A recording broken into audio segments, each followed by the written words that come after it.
Good morning. Thank you for joining me in this morning mindfulness practice. Our self-concept of ourselves, our self-image, the way we view ourselves is how we project ourselves to the world. And it's what we project into the world that reflects back to us in our results. So when you look around at what your results are, how healthy you are, how happy you are, the job that you do, the things that come into your life as experiences, as circumstances, they're all there to reflect back to you what you think about yourself, what you think about life and the world, what you think and feel and do creates your life. Now, that might sound a little bit crazy. It might sound a little bit far-fetched, but there's been so much research done in that. And even back in the 1960s, a book was written called Psycho-Cybernetics. It was written by Dr. Maxwell Maltz, who is a plastic surgeon, but he found that no matter how beautiful a person was on the outside, if they imagined themselves to be ugly, if they thought that they weren't perfect, no matter how much he changed their physical appearance, they would go on talking about and realizing things that happened to them to prove that they thought they were ugly. Dr. Maxwell Maltz was so fascinated by this that he wanted to let people realize that they could change the way they thought about themselves, and their whole life would change, their whole world would change. The outside circumstances changed for them only after they changed their self-image, their self-concept. So he talks about cybernetics as being an instrument, a setting in some animals and in machinery, like the thermostat in your house. It is September 29th here in Canada. It's starting to get chilly. Some people are adjusting their thermostat so that the air conditioning cuts in when it gets too hot during the day, and the furnace cuts in at night or in the morning when it gets too cold in the house. And the person doesn't have to light a fire, they don't have to do anything, they just have to adjust the setting on the thermostat. So Dr. Maxwell Maltz describes your inner self-image as part of your subconscious mind, as part of that setting. He said cybernetics regards the human brain, nervous system, and muscular system as a highly complex servo mechanism, an automatic goal-seeking machine that steers its way to a target or a goal by use of feedback data and stored information, automatically correcting course as necessary. That doesn't mean that you are a machine, but that your physical brain and body functions as a machine that you operate. This automatic creative mechanism within you can operate in one way only. It must have a target to shoot at. Now that's a good thing, because if you are on autopilot, you're going to continue to lead your life the way you've always done it. Do the things you've always done and get the same results. And as Albert Einstein said, doing the same thing over and over and expecting a different result is the definition of insanity. So if you think that there's something that you desire in your life, something that you really want, most often people have been trained to try to figure out how to get it. I'm not going to start that project unless I know every step of the way and how it's going to be completed.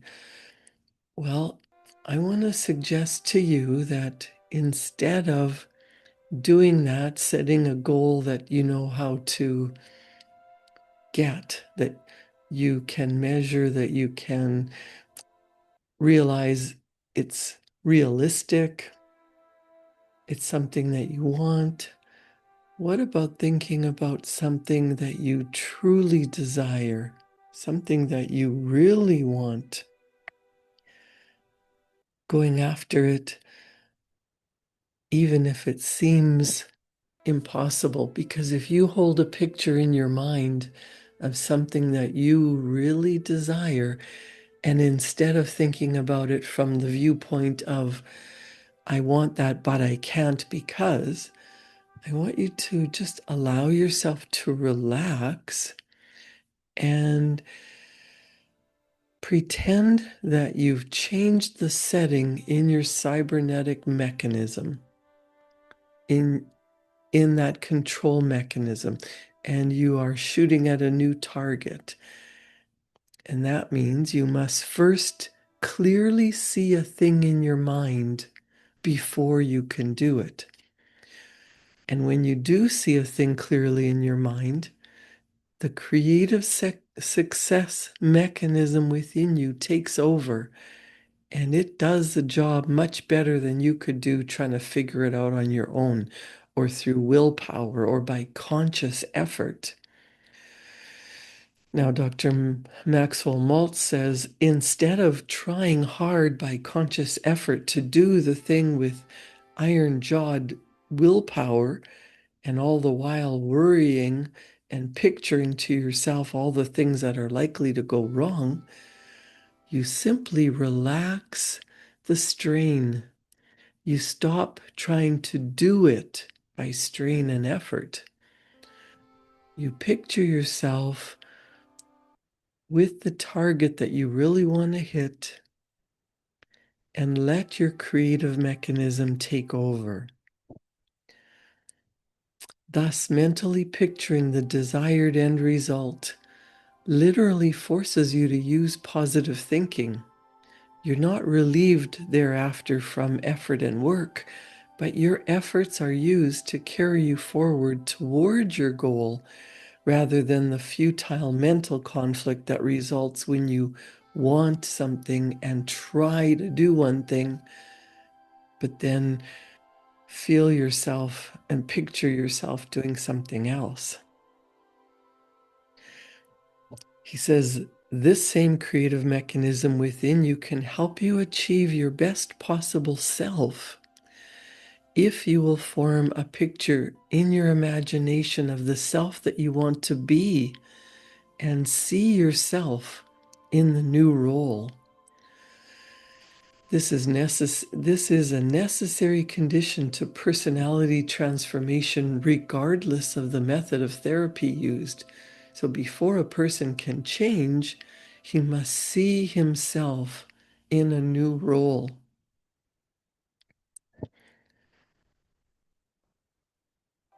Edward McGoldrick, the founder of New York's Alcoholic Therapy Bureau in the 1940s, used this technique in helping alcoholics cross the bridge from the old self to the new self. Each day he had his students close their eyes, relax their bodies as much as possible, and create a mental motion picture of themselves as they would like to be. In this mental motion picture, they would see themselves as sober, responsible persons. They would see themselves actually enjoying life without liquor.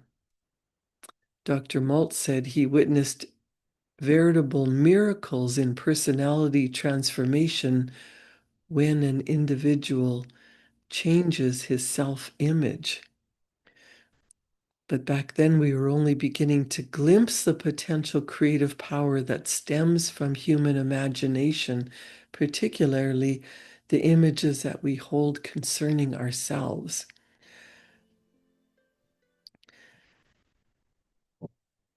He tells us to know the truth about yourself.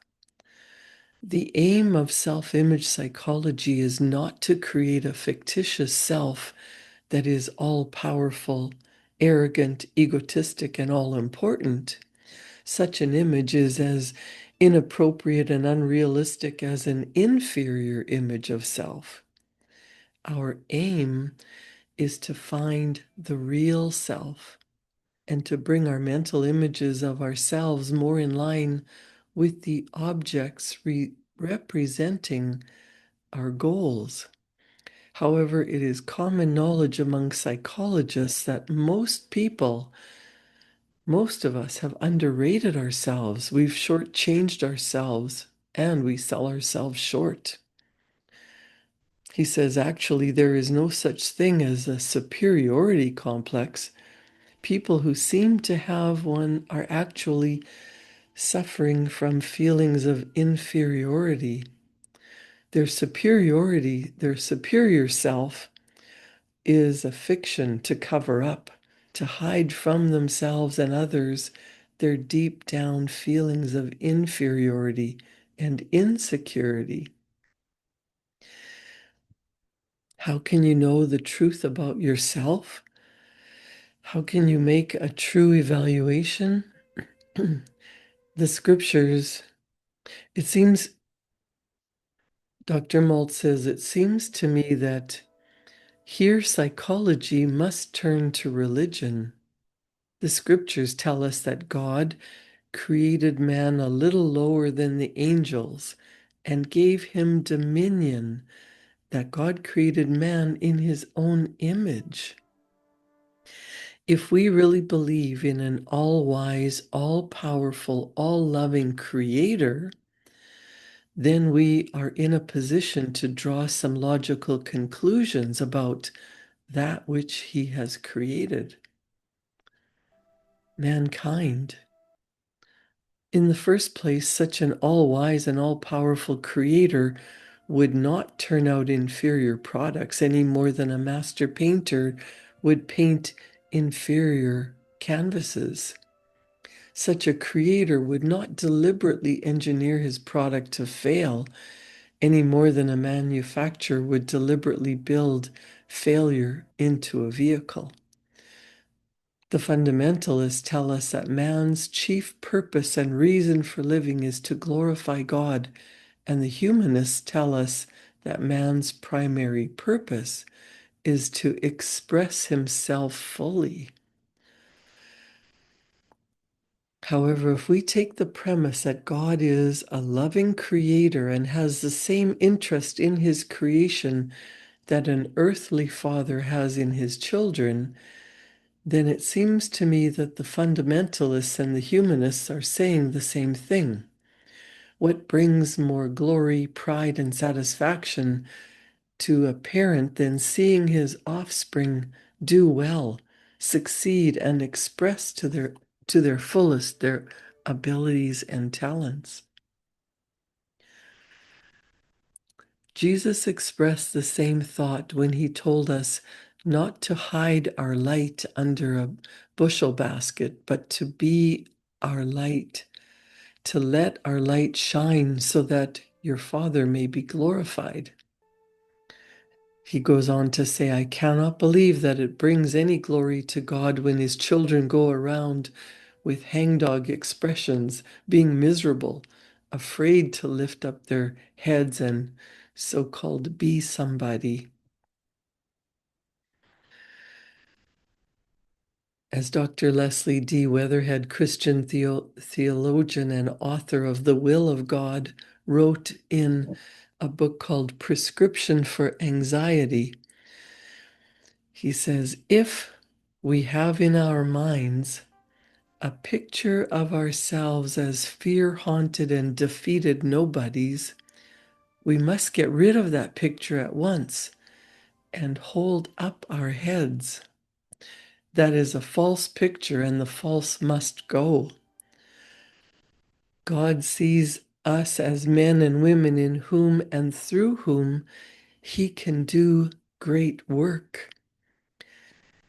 He sees us as already serene, confident, and cheerful. Now, whether you believe in God or not, that doesn't matter, because most people believe that there is a higher power, something that is overall big picture, putting all the movements into place. You might call that universal mind. Whether you call it God, universal mind, or source energy, just think of that as already serene, confident, and cheerful. He sees us not as pathetic victims of life, but masters of the art of living, not wanting sympathy, but imparting help to others, and therefore thinking less and less of ourselves, and full not of self-concern, but of love and laughter and a desire to serve. Let us look at the real selves which are in the making. The moment we believe in their existence, we must recognize the possibility of change and believe in the self that we are now in the process of becoming. That old sense of unworthiness and failure must go. It is false, and we are not to believe in what is false.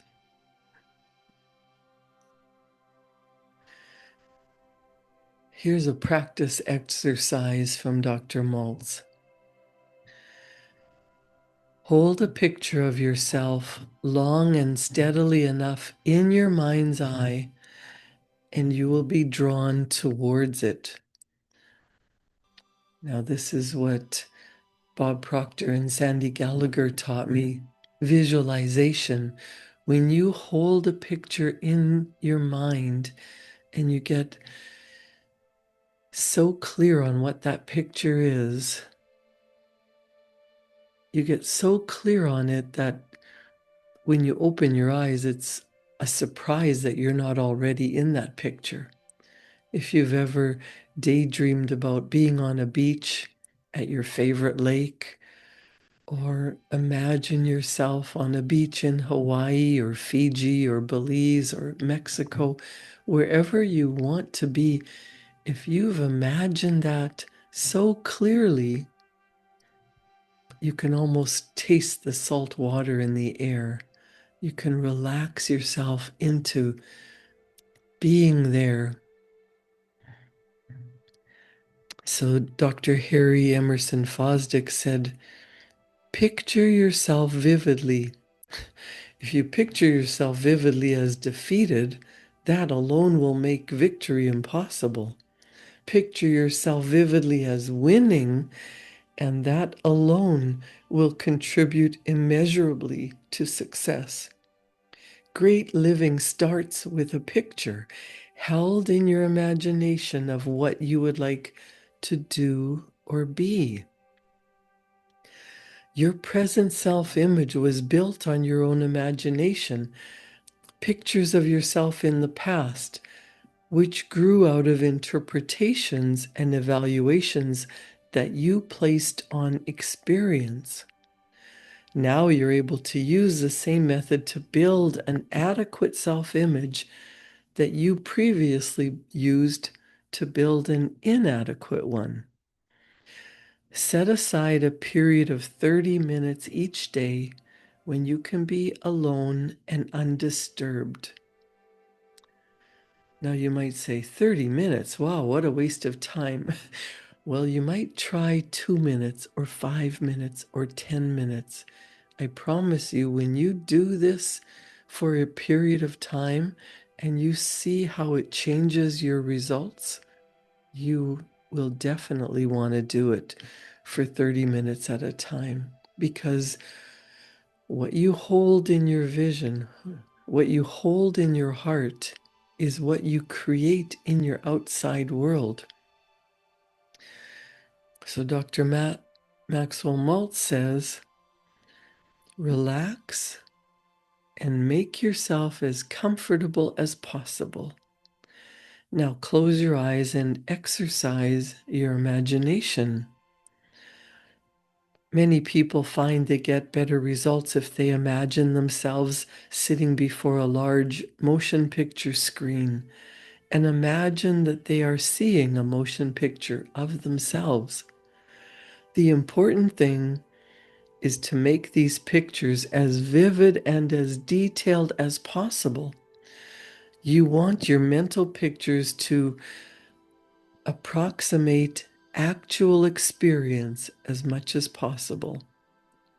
The way to do this is to pay attention to small details, sights, sounds, objects in your imagined environment.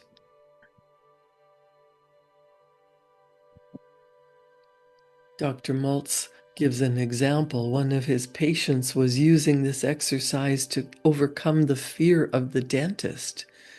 She was unsuccessful until she began to notice small details in her imagined picture.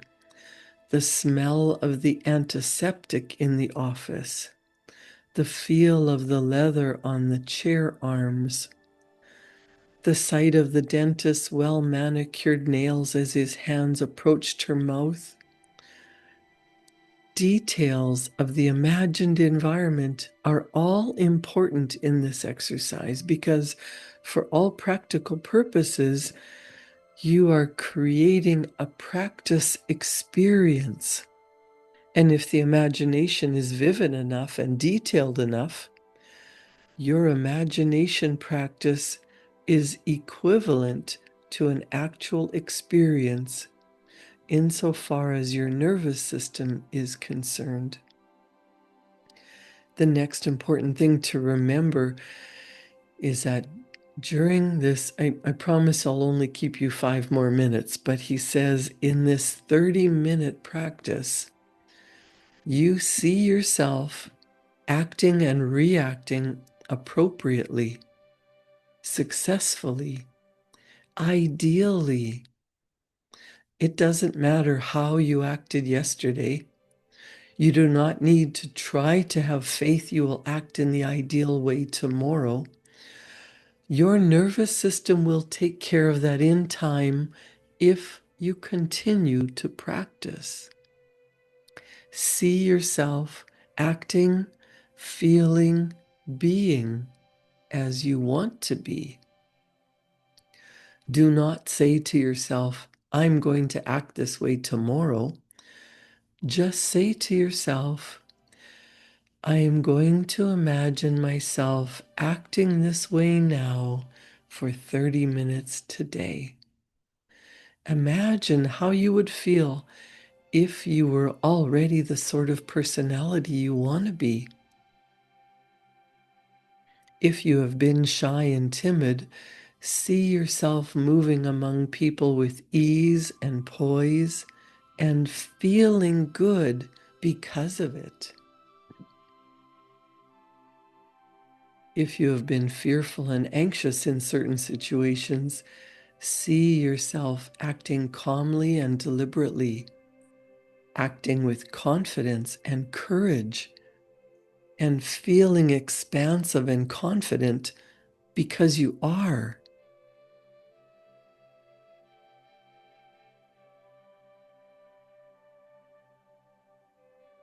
This exercise builds new memories or stored data into your midbrain and central nervous system.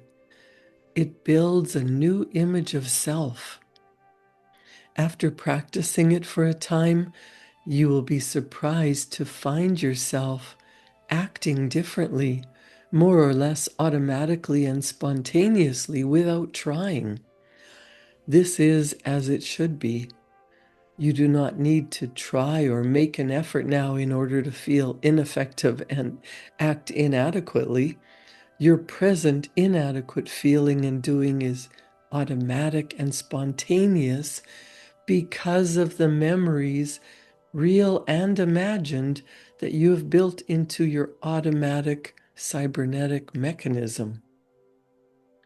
You will find it will work just as automatically on positive thoughts and experiences as it has on negative ones.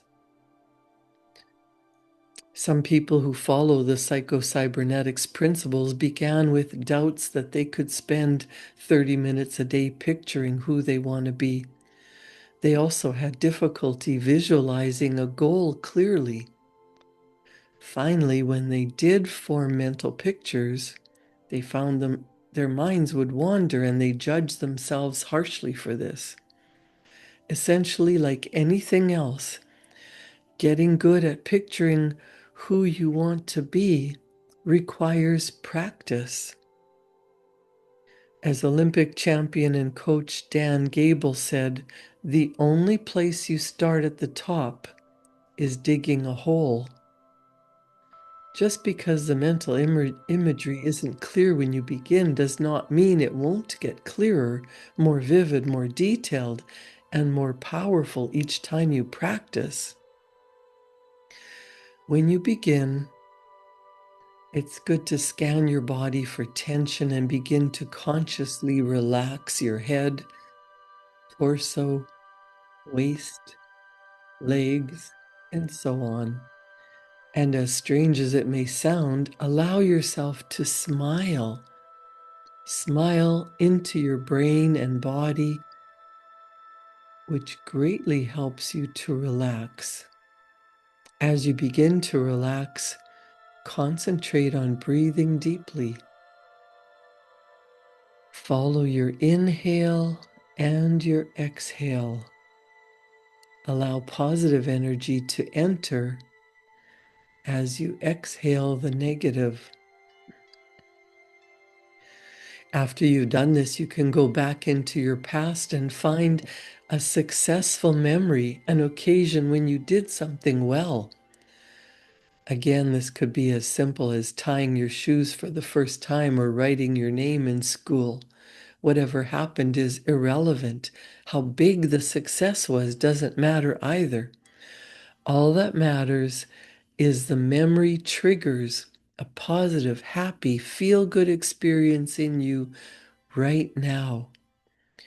Replay and relive the positive memory, then go into the future and picture how you want to be with the same feeling you felt in that past. Add emotion to what you're seeing in your mind's eye. If you find your mind wandering, don't get upset or hard on yourself. Relax and picture again. Each time your mind wanders, bring yourself back. No worries. Visualizations can even last 10 to 15 minutes, can result in extraordinary changes. The biggest key is to practice every day. Once you've established this habit and you're seeing and feeling the results, it's easy to find more time. Thank you for joining me in this morning mindfulness practice. Create a wonderful day. Practice in your mind being the person that you want to be. And I promise you, it will happen. Thank you for joining me. I'll see you back here tomorrow morning at 7.